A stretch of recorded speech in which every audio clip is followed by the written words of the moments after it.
har vi produktet, som kører i en browser. Og det vil sige, at I kan bruge den på alle jeres devices, på telefoner, tablets og PC, Mac osv.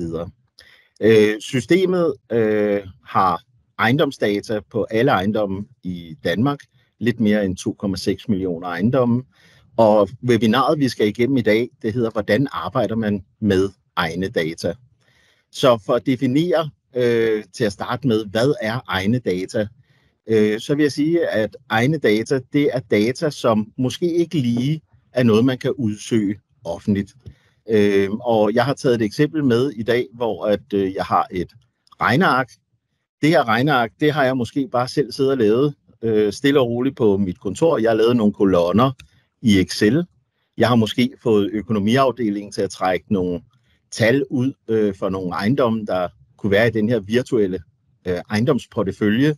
Det her, det er altså ren demodata, der ligger herinde. Der er lidt om afkast og tomgang, og det kan være, at der er nye faldstammer, eller hvordan er det med varmeanlægget, er der sat dørtelefoner op, er der altaner på, osv. Altså hvad som helst, som I kunne finde på at registrere på jeres ejendomme. Det kan også komme fra jeres økonomisystemer, hvor man bare kan udlæse en fil med data derfra. Det her regneark, det kan vi nu gøre levende inde i Estate Explorer. Så det er kun for at vise jer, hvad der ligger bag ved det, som vi skal til at lave. Så hvis jeg lige... nu laver jeg lige noget skift her. Hvis jeg skal arbejde med det her regneark, så kan jeg tage det fra min computer og simpelthen drag og droppe det direkte ind på kortet. Og når det kommer ind på kortet, så alle de punkter, der er i mit regneark, ligger nu som pins på kortet. Og dem kan man selvfølgelig smuksere, hvis man vil det. Det kan være, at man har nogle virksomhedsfarver, eller at ens kunde, man sidder og laver det, har nogle logofarver, så kan man tilpasse det 100%. Der ligger sådan en lille farvevælger, så man kan ramme den helt præcise farve. Men i denne her menu, når nu vi har trukket alle de her prikker ind, det kan være 100 ejendomme, det kan være 50, det kan være 500. Der er en begrænsning, når man importerer. Der kan desværre være under 50.000. Så der burde være til de fleste ejendomsporteføljer. Jeg tror, PFA's er oppe på omkring 10.000, så der er lidt plads til vækst. Når nu man har importeret de her pins, jamen så hvis man klikker på pinden, så har man adgang til alle offentlige data. Det vender jeg tilbage til lige om et øjeblik, for vi kan lave flere spændende ting med de her pins. Det jeg kan gøre, det er, at jeg nu kan lave forskellige udtræk af de her data og visualisere det. Det første jeg kan gøre, det er, at jeg har lagt et billedlink inde i regnearket. Det kan jo godt være, at man har været ude og tage billeder af sin ejendom, eller man har dem på sin hjemmeside, og dermed også har en URL til et foto. Så det tænder jeg for her.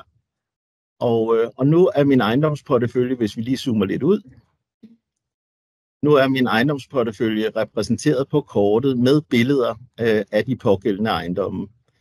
Det er jo altså rigtig snilt, at man kan vise det på den måde. I stedet for at vise det med billeder, jamen så kunne jeg også farve de her ejendomme efter nogle egenskaber, der lå i det her regneark. Og en af dem, vi kunne farve dem efter, det var for eksempel afkastet. Og jeg vil gerne have en dejlig mørk farve her. Så højeste afkast, vi kan lige tænde for signaturforklaringen, højeste afkast har den mørkeste farve. Og det betyder, at selvom jeg sad med 5.000, 10.000 eller måske bare 80 ejendomme inde på kortet, så vil jeg lynhurtigt kunne se, de mørke ejendomme, det er dem, der er gode for mig, og de lyseste ejendomme, det er måske dem, jeg skal gøre noget ved. Enten ved at kigge på de mørke ejendomme og kopiere nogle egenskaber derfra, eller udtage de lyse ejendomme, gå til en erhvervsmægler og få dem solgt fra, eller lave nogle udviklingsprojekter på dem, så man kan sikre et bedre afkast. Det er den ene ting, man kan gøre med dem, men vi kan faktisk gøre noget mere. Fordi jeg kan også farve dem efter andre egenskaber. Og det kan jo godt være, nu er der alt den her snak om ESG, eller varmeanlæg, er der solceller på dem og så videre. Så nu vil jeg gerne have farvet efter, om der er nyt varmeanlæg. Og så kan man se, hvor langt er vi nået med udskiftningen, hvor har vi ikke nået. Der er nu svar ja, nej og påbegyndt. Så på den måde, når man skal afrapportere, så har man en nem porteføljeoversigt, simpelthen styret af det her lille Excel-ark, som jeg simpelthen bare trak og slap ind på kortet. Det synes jeg er rigtig, rigtig smart. Hvis vi går tilbage og siger, at nu kigger vi bare på det helt som normalt, så kan vi zoome ind på en bestemt ejendom. Vi havner her på en ejendom i Greve, og så klikker man på den her lille pin. Og det første, at systemet gør, det er, at den sparer en masse tid. Så når man klikker på pinden, så slår den op og siger, hvem ejer egentlig den her ejendom? Hvad er det for en slags brug, der er på ejendommen? Hvornår har den senest været handlet, og til hvilken pris? Men det er ikke nok for os, så vi vil gerne ind og kigge på alt det her ejendomsdata, der ligger inde bag ved ejendommen. Når man starter sit system, lige når man er blevet kunde på systemet, jamen så vil systemet starte med at give dig et faneblad, der hedder alle. Det er det, jeg kalder en Pixie-bog. Så kan man læse igennem meget enkelt, hvad der sker på ejendommen. Det er lidt for banalt til os i dag. Så det vi gør, det er, at vi gennemgår dem lige enkeltvis. Der er lidt her omkring ejendommen. Hvad er der arealer? Hvornår den handlede? Hvem er ejeren? Og så videre. Vi har under overblik matrikelkortet og ortofoto. Så har vi en omfattende POI-database, altså Point of Interest. Og det er jo interessant, hvis man skal tiltrække lejere, hvis det er en udlejningsejendom, eller man skal lave en beskrivende salgstekst af ejendommen. Så kan man gå ind og klikke herinde på de her POI'er og sige, hvor langt er der for eksempel til nærmeste skov. Så klikker man på skoven, den viser en rute, og siger, at jeg vil gerne kunne cykle over i skoven. Så står der, jamen det kan du gøre på 20 minutter, og 20 minutter tilbage. Så kan man skrive, at det er en dejlig tur på cykel på under en time, kan man komme ud i de grønne områder og få luft i kinderne. Så har vi matrikeloversigten, og vi har også bygningerne tegnet ind. Vi har BBR-oversigten igen med bygningerne på. Så har vi tingbogen. Der er adgang til alt i tingbogen, som ligger offentligt tilgængeligt på loginet. Så første gang man logger ind, så bliver man mødt af MitID, og så husker systemet det resten af dagen, så man ikke skal logge på igen. Men der kan man hente akter hjem og sidde og se, hvad der er i tingbogen.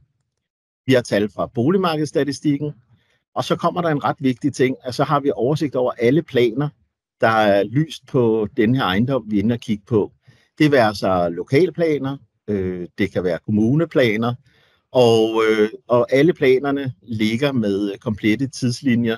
Så hvis man nu er i gang med at transformere et område, så kan man også se, hvornår er det, der er høringsstart, og hvornår er det, der er høringsslut, hvornår det er vedtaget osv. Så man har altså alle data, der tidligere har været ret kompliceret, og sidde og holde øje med, samlet i ét skærmbillede. Og det er et mantra, der er i Estate Explorer.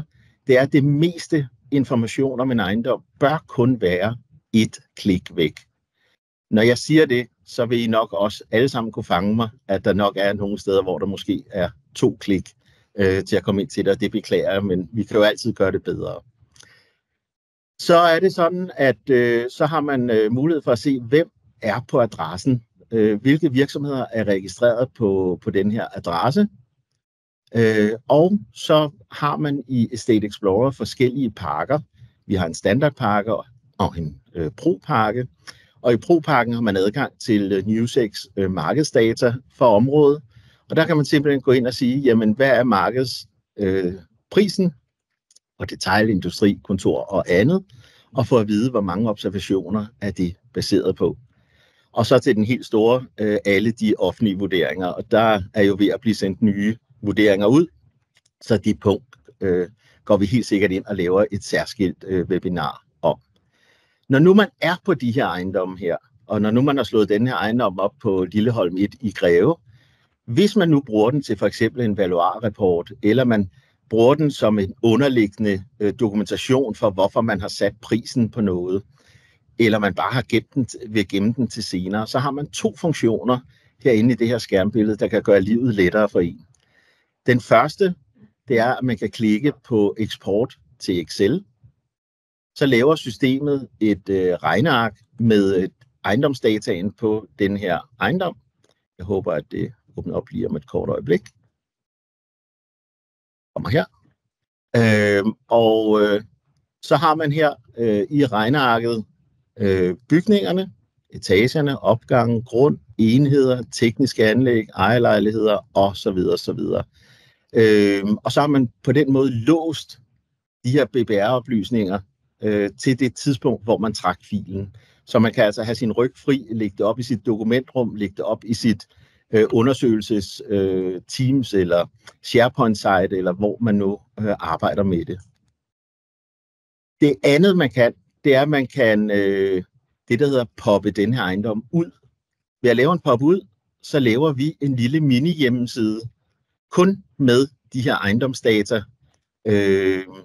Og det vil sige, at det her link vil man nu kunne lægge i sit CRM-system, i sit Business Central, eller i sit Pipedrive, eller hvad man nu bruger af system. Eller man kunne kopiere den her URL direkte ind i sit regneark, hvis man vil have direkte adgang til alle de offentlige data, uden først at slå ejendommen op. Så det er altså en mulighed for at forenkle den vej, der er til de offentlige data.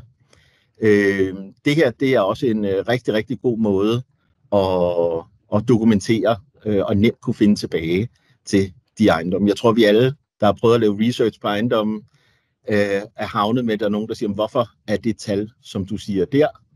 Og så skal man sige, det kan jeg ikke huske, var det på den hjemmeside, jeg fandt det, eller den hjemmeside, eller den hjemmeside. De dage er slut. Nu har man det på det her lille mini-udtræk.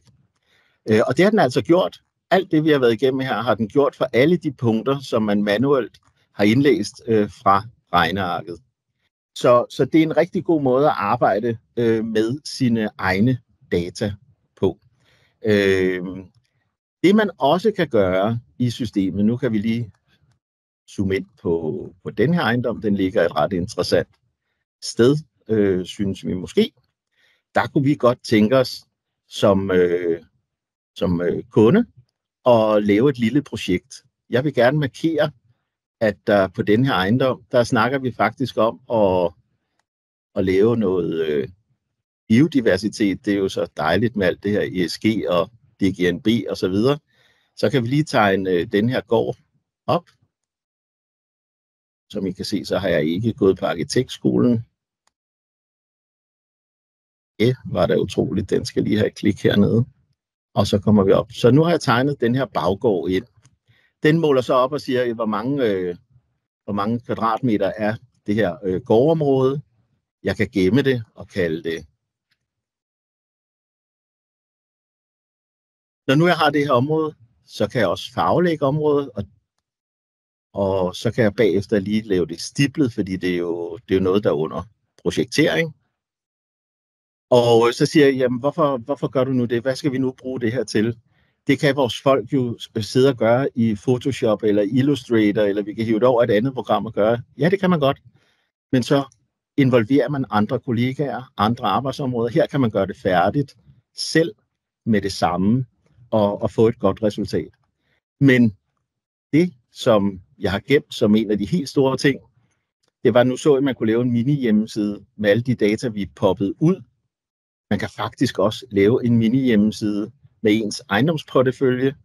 Og forestil jer nu, at vi går tilbage til noget, vi snakker om for 5-10 minutter siden, at jeg kunne så farve det efter afkastet måske. Og hvis jeg nu skal dele det her med en medinvestor, eller nogen, der skal lave et projekt sammen med en, eller nogle entreprenører, eller hvad det kunne være. Det kunne være Faldstammen-projektet, man farvede det efter. Så kan jeg gå herop og sige, generer et link til kortet. Og det den gør, det er, at den laver et projekt med gårdhave. Og så siger jeg her, hvornår er der sundown? Hvornår skal det her link ikke være gyldigt længere? Jeg anbefaler, at man aldrig laver links, der lever længere end 90 dage. Man kan altid gå ind og forlænge linket. Og så kan man gå ind på de her avancerede indstillinger og sige, jamen dem, der går ind på den her mini-hjemmeside, de skal have adgang til alt fra plandata, alle lokalplaner og kommuneplaner. De skal også have adgang til hvad skal vi tage? Det er matrikelkortet. Der skal de have adgang til at se jordstykket og skælpunkter måske. Og så genererer vi et link. Det her link, der kommer op, det er enten bare et ganske almindeligt weblink, eller vi pakker det ind i noget embed code. Så hvis man sidder og arbejder med Power BI, så kan man embedde det i sine Power BI-modeller. Eller har man et WordPress-site eller et Umbraco-site, så har de alle sammen små moduler, hvor man kan smide en iframe og embedde det her direkte på sit website.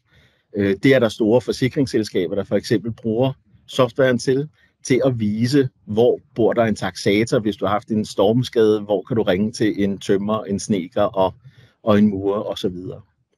Vi kan prøve at kopiere det her link og sætte det op i browseren og se den mini hjemmeside, som den har dannet. Det var lidt dumt at tage den embedded kode. Vi tager lige weblinket og smider op i browseren her.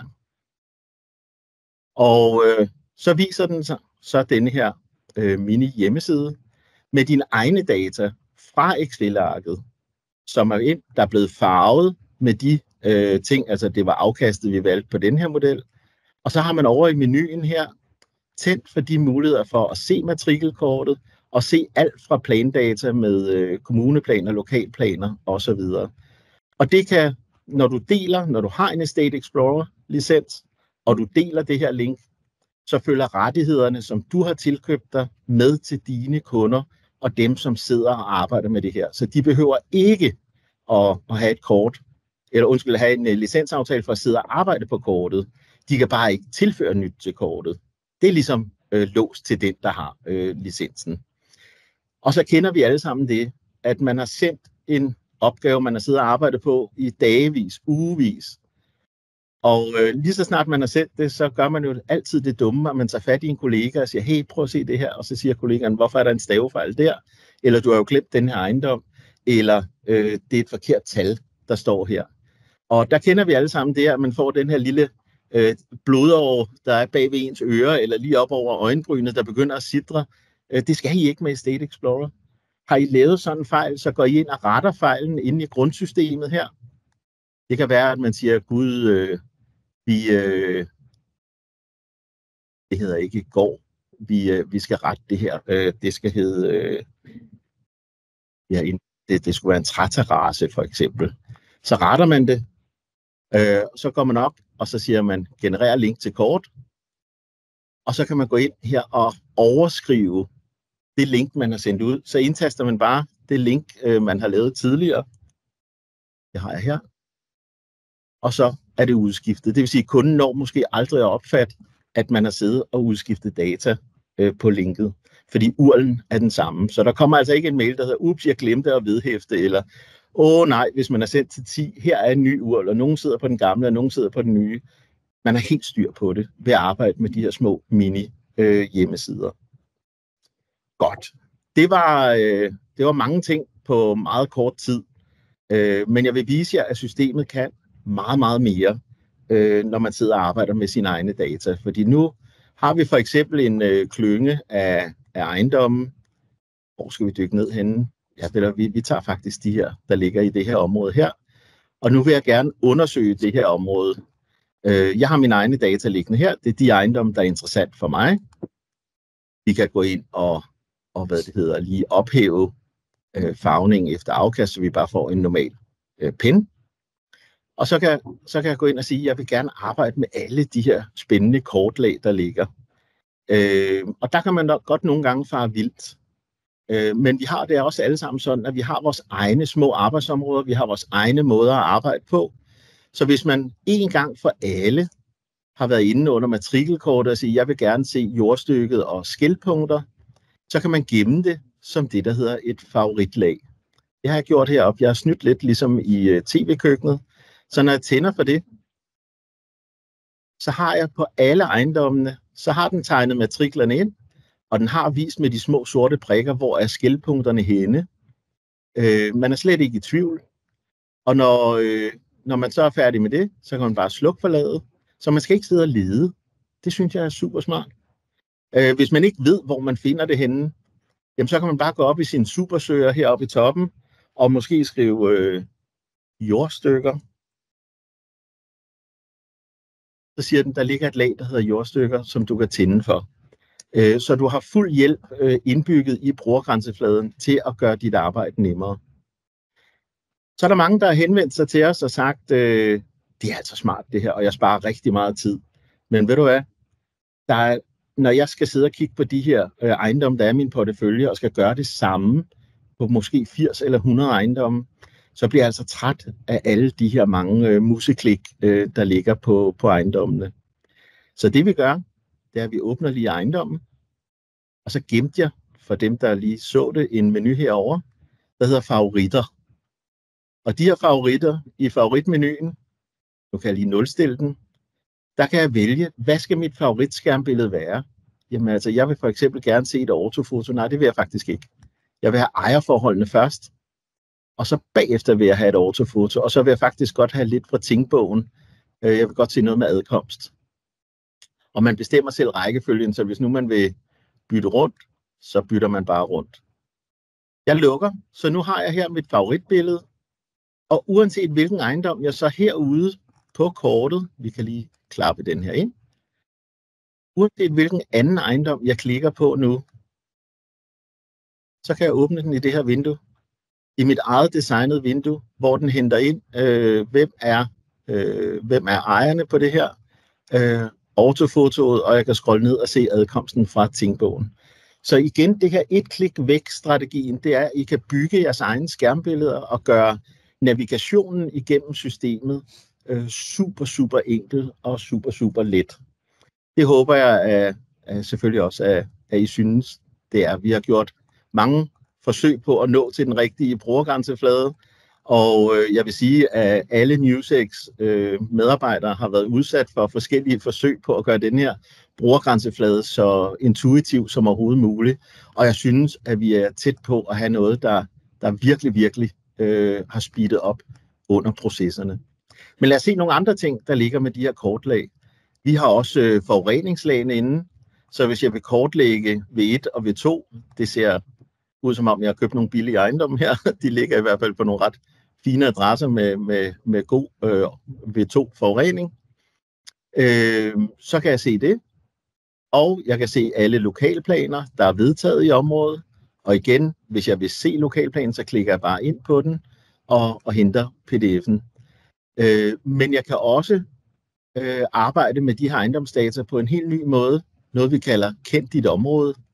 Det er et customiserbart kortlag, hvor vi går ind og slår en masse ejendomsdata op omkring de her ejendomme, og skriver det ind direkte på kortet. Så hvis jeg vil vide, jamen hvem er egentlig naboerne til den her ejendom, hvor store er de, hvornår de sidst handlede, hvad bliver bygningen brugt til, så kan jeg bare ræse ned igennem området, og så slår den det hele op på de her punkter. Det er også en ting, som vi synes er ganske spændende. Så er det sådan, at vi bliver jo i det her årti mindet om, at klimaet er jo ikke, som det har været. Vi får flere og flere forskellige hændelser, 100-årshændelser, 200-årshændelser, og lige så snart der er vand, åer, vandløb i nærheden, jamen så kan det også godt være, at man skal kigge på sin ejendomsportefølje, som kom fra det her Excel-ark, og sige, hvordan kan vi sikre det. Der har vi et kortlag nede under vores miljøpulje, der hedder havvand på land. Og havvand på land, det er en model, hvor at man kan indstille, hvad der sker, når havvandet for eksempel stiger 2,5 meter. Så nu kan jeg sidde og sige, er der nogen af mine ejendomme, der er i risiko? Nej, det er der faktisk ikke. Vi kan lige zoome ud og se, om der er nogle andre steder i landet.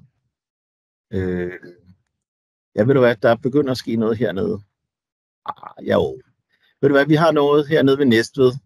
Her kunne der faktisk godt ske noget, og hvis vi får ret meget vand, omkring 4 meter, så er vi jo næsten med i Waterworld med Kevin Costner, så kunne der ske et eller andet. Så det kunne godt være, at vi her skulle flytte telefonsystemet og UC, kabelinstallation osv. fra kælderrummet op på et loftrum måske, hvis vi alligevel skal til at sætte solceller på taget og håndværkere i gang i ejendommen. Så der kan man begynde at klimasikre sin ejendom på en intelligent måde, lang tid før, at man står med håret i postkassen. En anden ting, man kan gøre, det er, at man kan kigge på alt det, der hedder ekstremregn.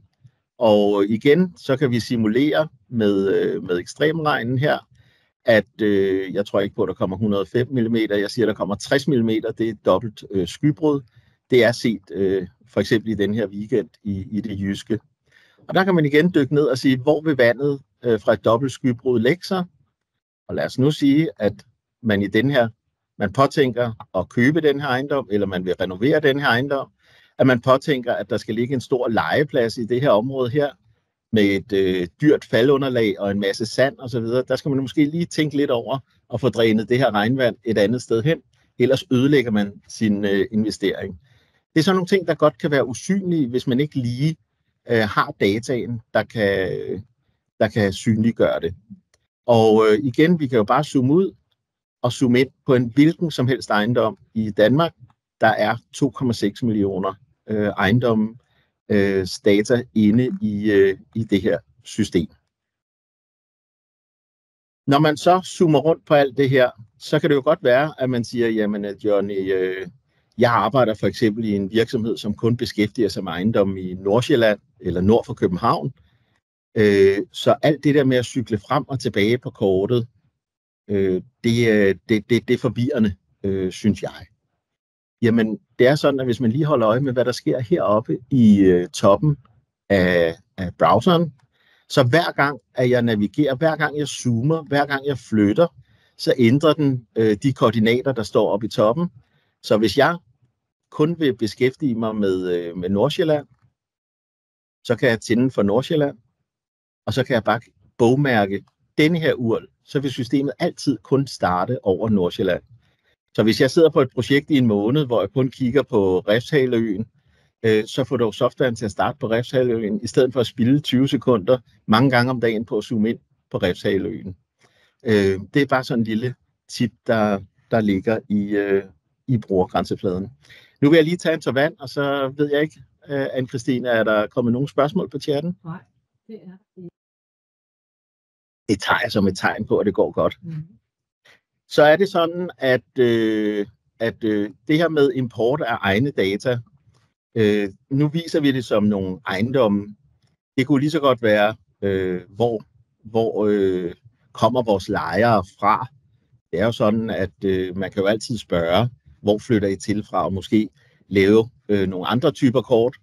Vi har på Estate Explorer kunder, der bruger det til at finde p-pladser, der bare sidder og zoomer og siger, hvad er det bedste punkt i Danmark til at for eksempel lave ladeparker, ladestander, hvor skal man sætte solcelleparker op og så videre. Og der har vi ligesom prøvet at hjælpe med at kunne finde nålen i høstakken. Så hvis vi stadig beholder vores egne data tændt her og går ind i kortlagene, så har vi faktisk også en masse data omkring vedvarende energi inden. Og vi kan for eksempel sige, hvor ligger de store solcelleanlæg i området, og de bliver tegnet ind. Kortet. Skal vi lige prøve at finde nogen. Der er nogen herovre vestpå. Vi skal lige se, jeg kan også tegne vindmøllerne ind. Der kommer i hvert fald vindmøllerne her. Og nu kan man zoome ind og se de her vindmøller. Og tænder man for signaturforklaringen, det er altid en god idé at have den tændt, så kan man se her, at her ligger der nogle meget kraftige vindmøller, 3 stykker, og herover ligger der nogle mindre vindmøller, som har en mindre produktionskapacitet. Og herover der fik vi så en solcellepark, og hvis vi vil have bekræftet, at det her det er en solcellepark, jamen, så kan vi bare skifte fra kort over til luftfotoet, og så kan man sidde og se, gud, det ser rigtig, rigtig interessant ud. Så man har altså de her muligheder for at sidde og arbejde med forskellige kortlag til forskellige opgaver på det. Det var ligesom hovedbudskabet i dag, det her med at arbejde med egne data. Og egne data er bare et ud af rigtig mange moduler, der ligger inde i den her software, som vi har valgt at kalde Estate Explorer. Der er også nogle andre blobs, som jeg måske lige vil tage 5-10 minutter på lige lynhurtigt at løbe igennem, og som helt sikkert vil få sit helt eget webinar i fremtiden. Og det første, det er, at vi har lavet det her, der hedder Explorer. Der har vi altså valgt at lave et stykke software, hvor man kan søge på alle ejendomme i Danmark. Så hvis jeg nu går ind i de her, I kan se, der står 2.661.000 ejendomme. Jeg går nu ind og siger, at jeg søger efter kontor, handel og lager. Og det skal være noget, som har haft en senest handelsdato. Hvad skal vi taste ind her? Vi kan sige 1.1.2020. Så det er kontor og lager ejendom, der har skiftet hænder de sidste 4 år. Og jeg er interesseret i at kigge i det område, der ligger her. Så tager jeg lige en polygon og tegner det område, jeg er interesseret i at få data ud på. Så har den udsøgt de her ejendomme. Og nu kan jeg så gøre det, at jeg trykker på den her nye knap og gemmer de her ejendomme som et kortlag. Så sammen med mine egne importerede data, det var dem, der lå her, så har jeg nu fået det, der hedder added fra Explorer. Så her ligger der alle de her ejendomme, som jeg nu kan gå ind og klikke på. Al offentlig data er også slået op på de her ejendomme her. Så det er bare at klikke på pinden, og så kan jeg læse alt omkring den her ejendom. Og det er kun ejendom, der har været solgt siden 2020. Så I kan selv inputte handelspriser, så hvis I sidder og siger, er der overhovedet noget til 60 millioner, så kan man udsøge det. Kan jeg gå op på 80 millioner? Kan jeg finde nogle referencer? Er der noget, jeg kan er der noget, jeg kan udsøge?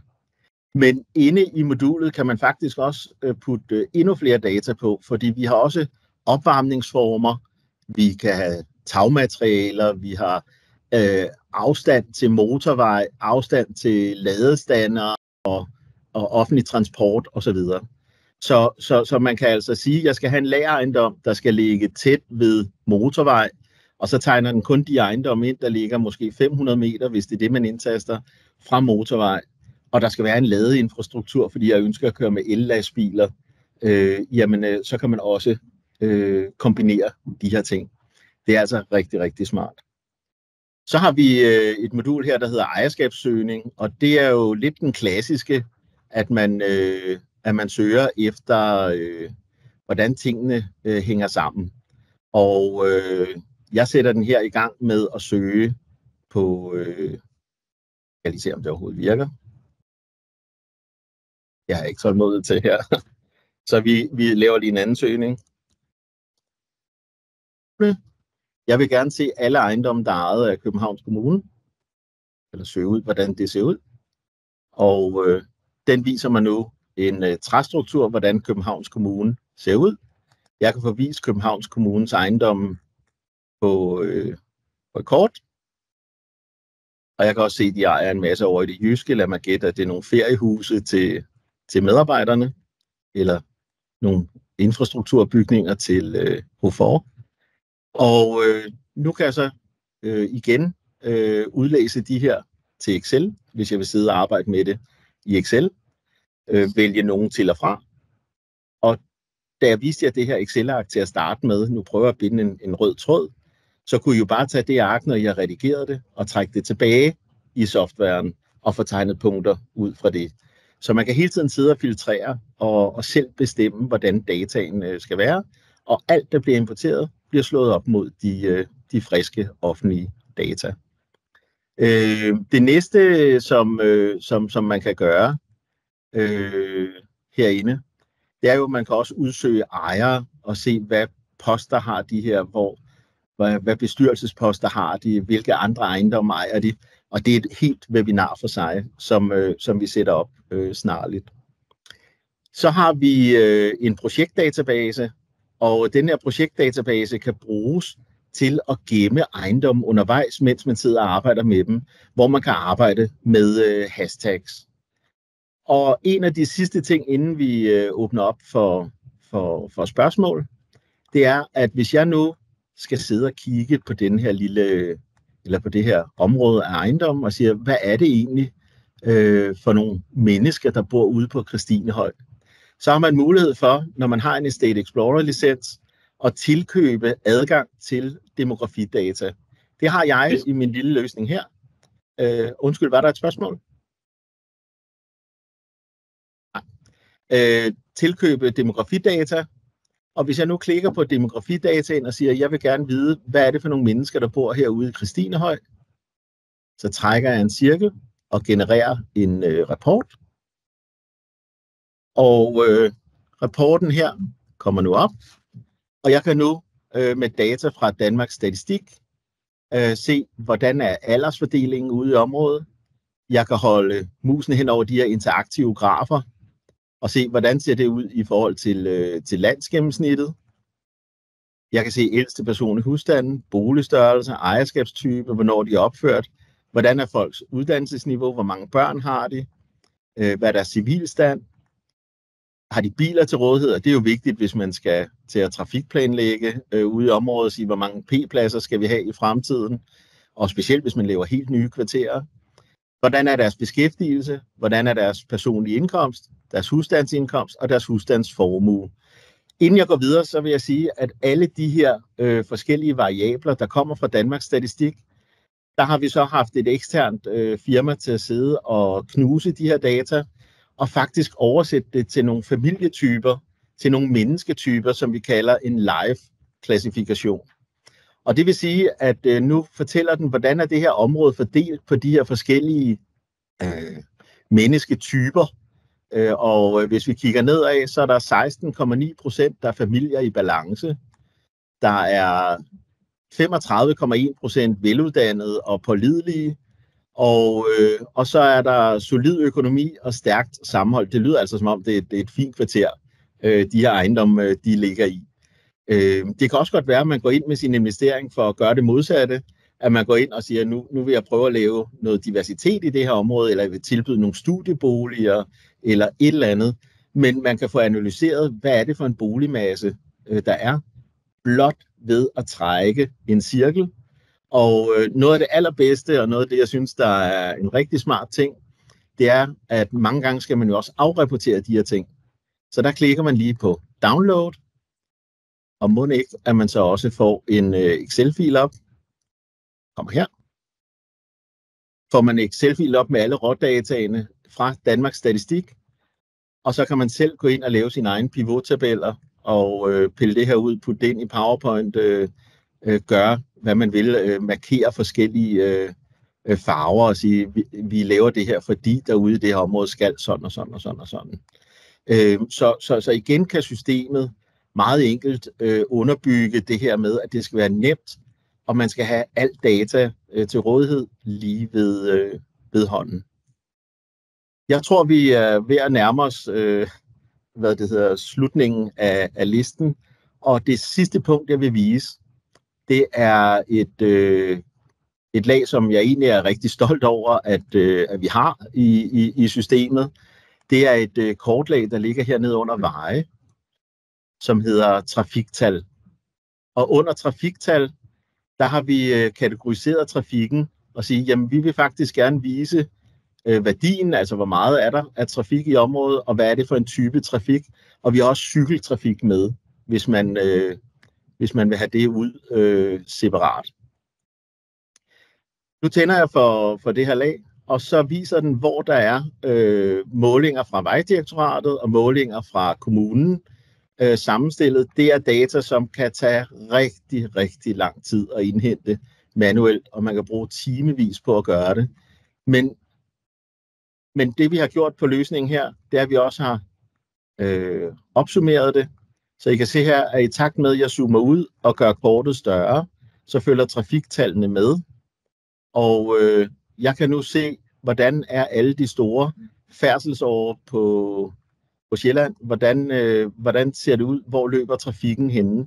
Men jeg kan også dykke ned meget specifikt i det københavnske og sige, jamen hvor mange cykler kommer der over de forskellige broer. Skal vi lige op til noget interessant her. Og her på Bryggerbroen, der kører der 19.700 cykler på dagsbasis og cirka 6.000 motorkøretøjer. Og der kan jeg så gå op og se, nu stiger den til 20.000 cykler, 22.000 cykler, 18.000 cykler osv. Og det er tal, som jeg igen kan bruge i min afrapportering og se, hvordan er trafikmønstrene. Jeg kan også dykke ind i de enkelte gader og se, om der tilfældigvis skulle være nogle målinger. Og de her tal, de bliver løbende opdateret fra kommunerne og fra Vejdirektoratet som en del af løsningen her. Det var hovedagendaen, og jeg stopper lige delingen af min skærm. Der var et spørgsmål omkring miljødata og de her miljølag, hvad man ellers kan bruge dem til, og om der måske kommer et webinar om det. Ja, altså grønne data er jo noget, som er meget op i tiden, og det er sådan, at nu har vi fokuseret på havvand og ekstremregn. Det er jo det, der har givet de helt store forsikringsskader de sidste 3-4 år, har oversvømmet en masse områder. De her data bliver også brugt til, at kommunerne bruger det til kystsikringsprojekter og sluseprojekter på åer. Det bliver brugt til, at man kan tjekke kælderejendommen og sikre sig mod indtrængen af vand. Det bliver brugt til at sikre fællesarealer, der ikke bliver oversvømmet, så man kan lave drænløsninger. Og hvis man har indført en drænløsning, så vil modellen stadigvæk vise, at der kan ligge vand, men så kan man jo altid lige tegne en firkant og sige, at det har vi udbedret på lige præcis de her ejendomme. Man har lavet en klimasikring.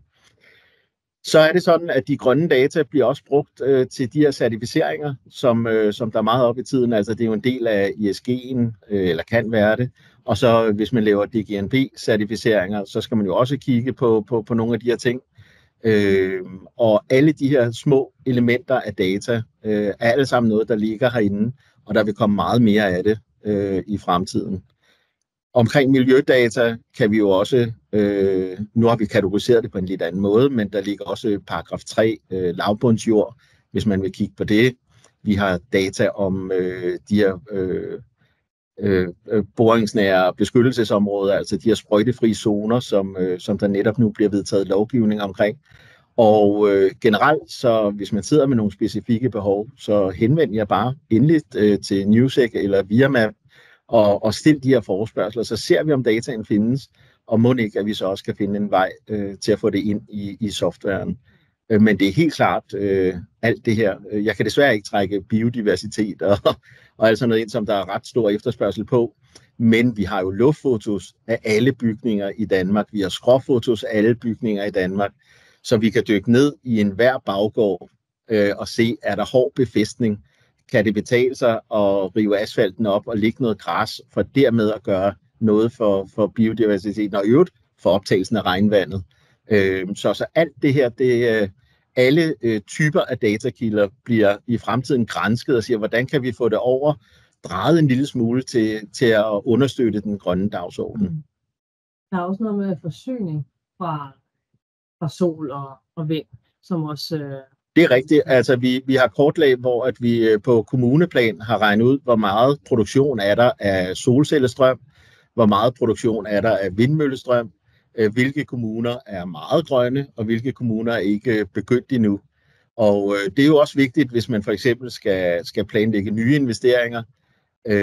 Jamen, hvis en kommune er gået i gang og har en stor produktion, så ved man også, at strømnettet er måske også gearet til det, at kunne tage den her produktion, hvis man skal planlægge et datacenter eller en stor kontorbygning, som skal tage meget strøm.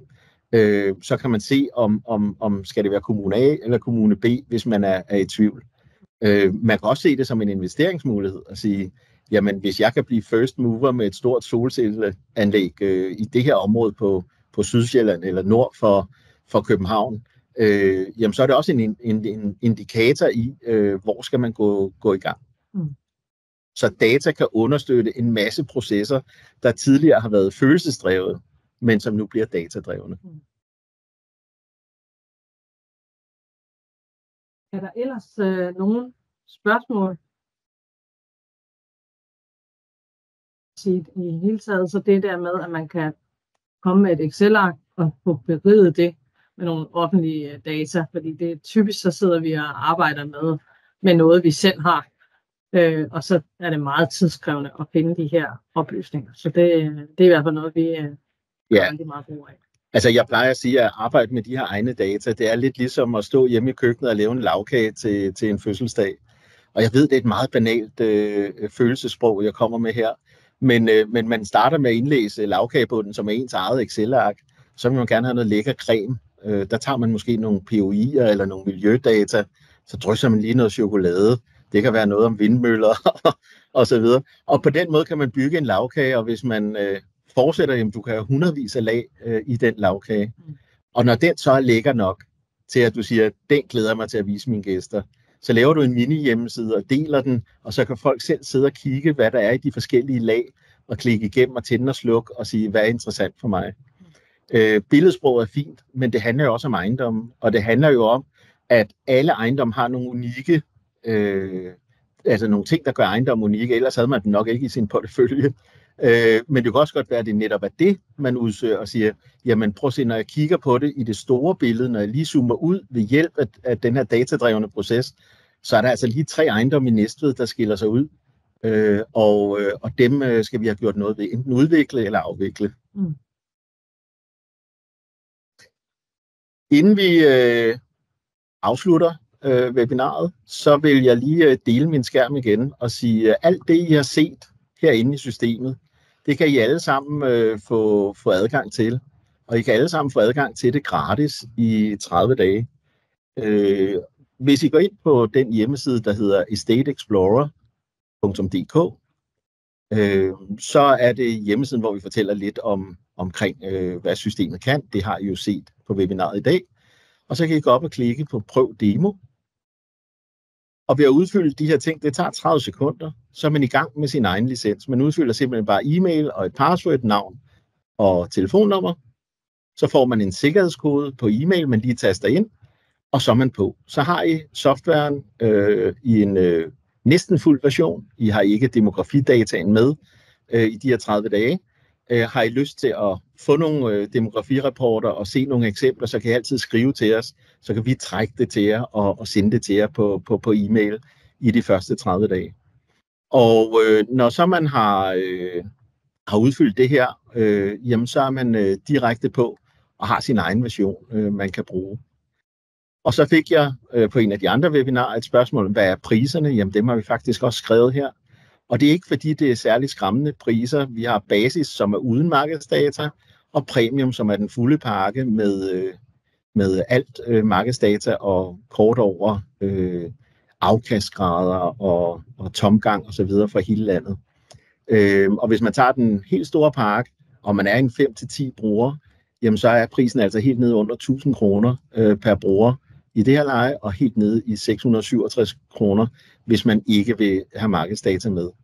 Og lidt ligesom med lagkagen, hvor I selv bestemmer, hvad I putter mellem lagene, så kan man godt købe 5 af dem og 5 af dem her, og fordele dem mellem sine medarbejdere.